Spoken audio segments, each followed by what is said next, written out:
Hello and welcome to episode 266 of bookcareers.com live. Today I want to talk about staff wellbeing on trips, and of course a lot of this has come to fruition as a result of conversations I had at the Frankfurt Book Fair. Now the Frankfurt Book Fair, this will probably be the last time I mention it for a while.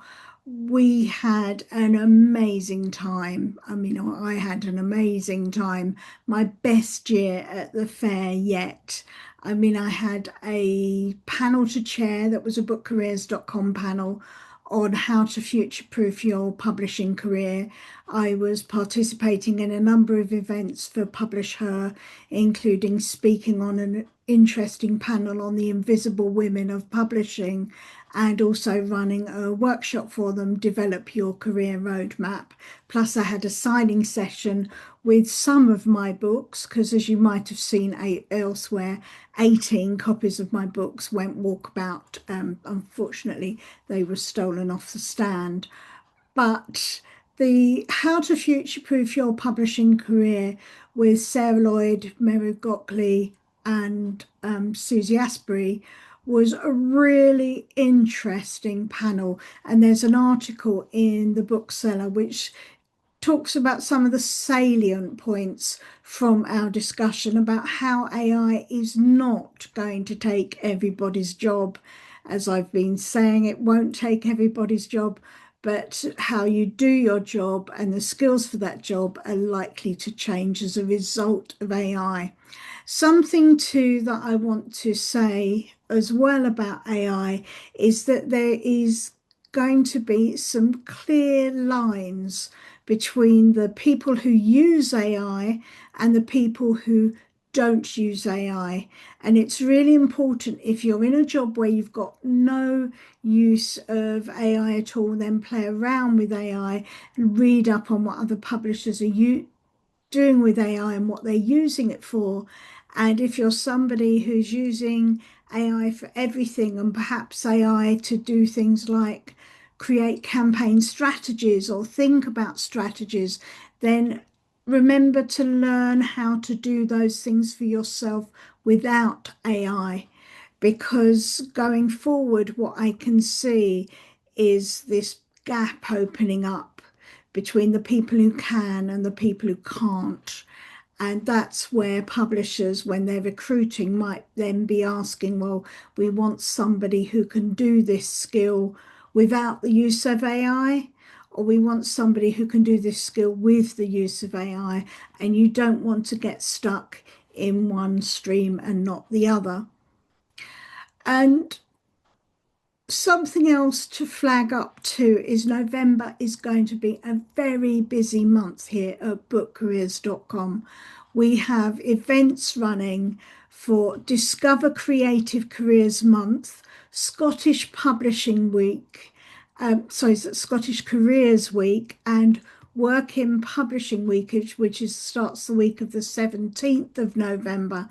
And we have some really exciting events happening in Work in Publishing Week, which we'll be announcing towards the end of next week, at the beginning of November. So do make sure that you're following us on social media and you're signed up for our newsletter.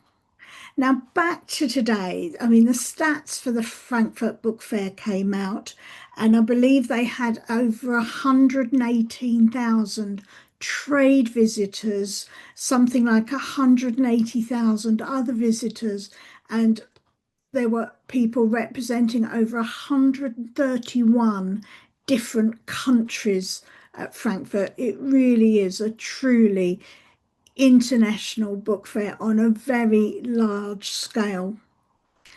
And whilst many people travel to the Frankfurt Book Fair, particularly many from the UK publishers, not everybody's Frankfurt Book Fair was equal. And this is my area of concern, because traveling for work is expensive.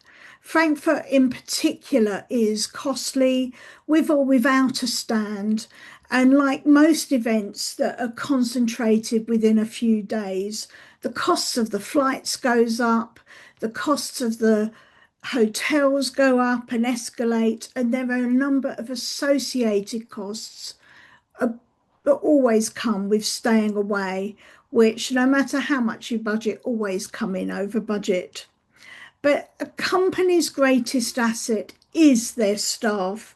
And whilst money is often invested in the stand and the marketing and the overall presence of a company's presence at exhibitions such as Frankfurt, very often the staff and the staff wellbeing can be an afterthought, particularly with the staff travelling to Frankfurt or anywhere else. And the budgets for staff are often cut to the bone compared to what is actually spent on the exhibition stand. Now, I'm not saying that accommodation has to be a five-star hotel, but it must be fit for purpose. The first time I went to Frankfurt, it was for a small independent publisher, and I was so excited that they were going to send me. First of all, we had a discussion, would you believe, because they'd noticed that the cheapest flights went to Frankfurt Hahn Airport. Now, if you know Frankfurt Hahn Airport, it's 124 kilometers away from the centre. Something like 80 miles. So that's a bit like flying into Southampton in order to get to Olympia. And we had a long discussion about it in the office, would you believe, where I just said, look, this is a false economy because it might be like £100 cheaper to fly me there, but the time and the expense of me to get to that airport, to the centre of Frankfurt, it just makes it a false economy. Then we discussed the accommodation, and back in those days, there used to be an accommodation bureau attached to the Frankfurt Book Fair where you could stay in a private home. This is long before Airbnb, where you could stay in a private home. And my employer arranged me to stay at a home that was a married couple, a man and his wife, male and female, that was based about 20 minutes away from the Messe. And on arrival, I took several trains from Frankfurt Airport to get to the accommodation, and all there was at the house was a man without a wife. And he spoke almost no English, but he had more English than I spoke German. And he seemed to explain that his wife was away. I was showed to my room, which was pleasant and it had its own ensuite. But as a single female traveller with no colleagues at an address anywhere near, I felt extremely vulnerable. When I turned in for the night, I wrapped the personal alarm, which I'd had since my days of repping. I wrapped that around the bedroom door handle, but I could hardly sleep. Breakfast, which was included in the cost of the room, was food I did not want to eat due to food intolerances at the time. It was bread, cheese, and salami. Yet my host indicated that I had to sit and eat, and almost force fed me food that I knew wouldn't make me feel at my best. He actually sat there and watched me eat. He was not eating, he just sat there and watched me eat. I felt extremely uncomfortable. I was at that house for 2 nights, and on my return, I told my employer he must never book that kind of accommodation again, and definitely not for a single female travelling alone. Now, that is extreme, But talking to others around at the Frankfurt Book Fair this year for current experiences, there are still a few employers who put cost ahead of staff well-being. It's all very well booking a hotel 20 minutes away from the Messi by train, but when you have to be in at 9 a.m. and have evening events, whether it's a dinner organised by your employer, networking or social drinks, remembering that for me, most of my business and my contacts and my future work comes from those late night bar discussions and not actually productive during the meetings. It's usually the new contacts that I make in the bar and at social events that have the most impact on what's coming up for book careers. But when you have those evening events, returning by a 20-minute train journey, which can often be longer late at night, can make the experience of Frankfurt even more exhausting, and it's a very exhausting experience. Also, the 9 a.m. is the time you have to be at the stand, not the time you arrive at the hall, and it can take you 20 minutes to get from the entrance through security and walk to the halls of your stand. So it's something that must be taken into consideration. Plus, you will want to sit and eat breakfast.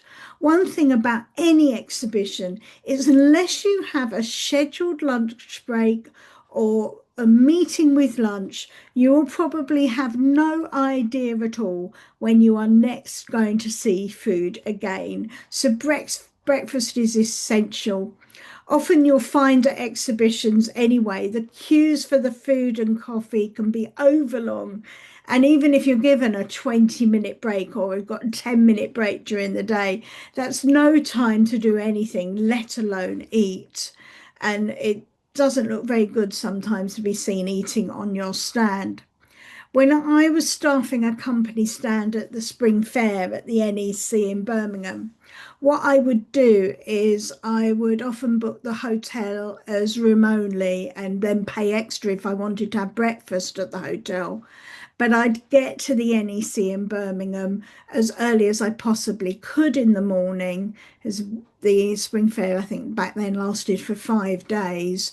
And I'd go to the restaurant that was open at 7:45 a.m. at the NEC, have a leisurely breakfast or reasonably leisurely breakfast there, knowing I was ready and in place for when the fair opened. And often I'd be on my stand from about 8:45 a.m. And it really did make a difference to the whole experience. So if you want your staff to be at their best and maximize their time at the fair, aim to reduce their journey to and from the exhibition hall as much as possible. Staying further away really is a false economy. The last couple of times I've stayed a 10-minute walk away, or this year 1 train stop, and it really improves your overall well-being and experience at a book fair that is a demanding environment, and you want staff to be at your best, really. That's the thing. It doesn't matter what job you're in, whether in sales, rights, customer service, or something else, or you're just staffing the stand. You want to look your best. You want to perform your best. You want to be on your best form. You do not want to be overtired, bleary-eyed, or jaded. A similar comment could be made, though, about accommodation for the London Book Fair. When I still lived in East London, getting to Olympia for 9 a.m. would take a minimum of an hour and 15 minutes, providing there were no delays en route. So I tended to leave home around 2 hours before to ensure I would not be late. And after all, I could not be late. My employer at the time had invested thousands in being present at the book fair. It was my responsibility to be there on time, but after full-on days and evenings, And when day 3 came around, I was not at my best. I was exhausted and expected to be at the top of my game when I'd had all those late night drinks with visiting clients, which are a must. And although those late night drinks might not be like 2 a.m., they might finish at reasonable hours like 9:30 or 10 p.m. I'd be lucky to be home at midnight, only to get up the next day at 6 a.m. to do it all again. And this is the thing, you are a representative of your company, and every conversation you have at an exhibition, you have to be on your best form ever. You're the public face of the company at an event. The next person you speak to could turn into the greatest deal for your business. You want to be at your best. If I was still living in East London now, I would be staying locally to Olympia. The last time I didn't stay locally to Olympia, I was in North London. And because there were problems on the Underground, the Underground, the Piccadilly line was completely shut, and I was at the far end of it. I didn't get to the London Book Fair until after 11:30 a.m. when I had 9:30 and 10 o'clock appointments. Obviously, now I live outside of London, it's made the decision easier for me.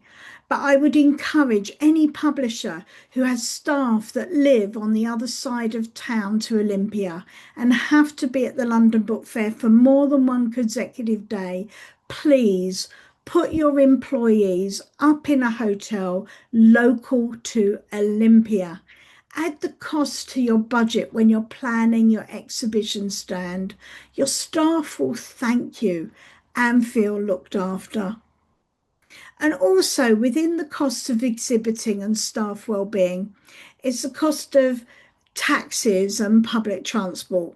Please don't make false economies here. If your staff are flying in and have a suitcase, boxes, marketing material, then aim to budget for a taxi from the airport to the hotel, or if they're returning home from the messy back to the hotel. And just make sure that they're covered, that you've arranged a taxi if they are carrying lots of different things. And think too about their journey from their home to the airport they're flying from. One employer insisted that I caught the 6 a.m. flight from Heathrow because it was £50 cheaper than flying from London City Airport at a reasonable time. Yes, at the time I was still in East London, so I had to drive to Heathrow for a 4 a.m. check-in. The cost of the car park and the mileage far exceeded whatever saving was made on the flight. And when I arrived at the stand, I did look rather bleary-eyed, having had very little sleep. And it was the CEO who actually said, he asked me about my journey, and he actually said in front of the managing director, who had insisted that I flew from Heathrow at 6 a.m., he said to us both, that must never happen again. You travel from the airport closest to you at a reasonable time. And if that means an extra night's accommodation, then so be it. I did like the CEO. He did seem to understand and have his head screwed on in the right way. Then there comes to the other expenses involved. Any reasonable employer will allow you to put in a claim for food and drinks whilst at the fair on a company business. Obviously, this is much clearer when you're overseas on company business because everything should be covered within reason. Food and drink at exhibition halls are not cheap. And also you'll find that you have to drink an excess of water to keep yourself fully hydrated in what can be a dry and warm atmosphere. If there's a restriction on what you can claim, then they should brief you before the event so you can make your own provision. But believe me, if you're traveling in daily, egg sandwiches you made at home are not tasty or hygienic after being squashed at the bottom of your bag for 5 hours. One employer used to give us a daily food allowance or have the boss pay for all the sandwiches and drinks. Drinks, particularly, as you won't have time to eat during the day. And I get it. If you are early on in your career, you will probably do or say anything to get the experience of being to Frankfurt, London Book Fair, any trade exhibition. But because I've done it, I mean, that's how I ended up almost flying from Frankfurt Hahn Airport. But you have to be sensible and ensure that your well-being is taken care of, and your employer must budget for your well-being to be part of their overall expenses of attending that exhibition. Now, there are loads of other points I could mention, but I think these are the main ones. So, in summary, a hotel and breakfast are essentials for any successful exhibition, and the hotel should be clean and safe and reasonably close to the venue. If an employee looks like they can commute in, unless that journey is less than 20 minutes, then think about including them in your hotel allocation, especially if every single other employee has got a hotel and you've got this one employee who is required to be there every day but is being dragged full back and forth across London. And this is essential if you require them to socialise, network or entertain in the evening. Remember, it might just look like social drinks, but if they're exchanging a business card, they're doing business for you, following up a potential lead, a potential contact, something that could bring in money to your business. Number 2 is travel to and from any airport to a hotel should be done in the most painless and time efficient way. If that means a taxi to and from the airport, particularly if staff have heavy items to carry, then tell them to take the taxi. And number 3 is to make food provisions for staff during the day, whether it's a group purchase of sandwiches or coffee, or by letting them put in expense claims of their own. And if there is a fixed budget or allowance, then please ensure this is communicated. And it's amazing because those 3 things were the 3 things I probably discussed most with people at Frankfurt, where they were either saying, yes, our company's brilliant, or no, they could do better. So this is not something I've just made up for today. This is all coming from real experiences and real conversations I had at Frankfurt. I'll leave it there for today. If you're looking for a job in book publishing, please subscribe to this channel and visit bookcareers.com for further resources, including how to access one-to-one career guidance.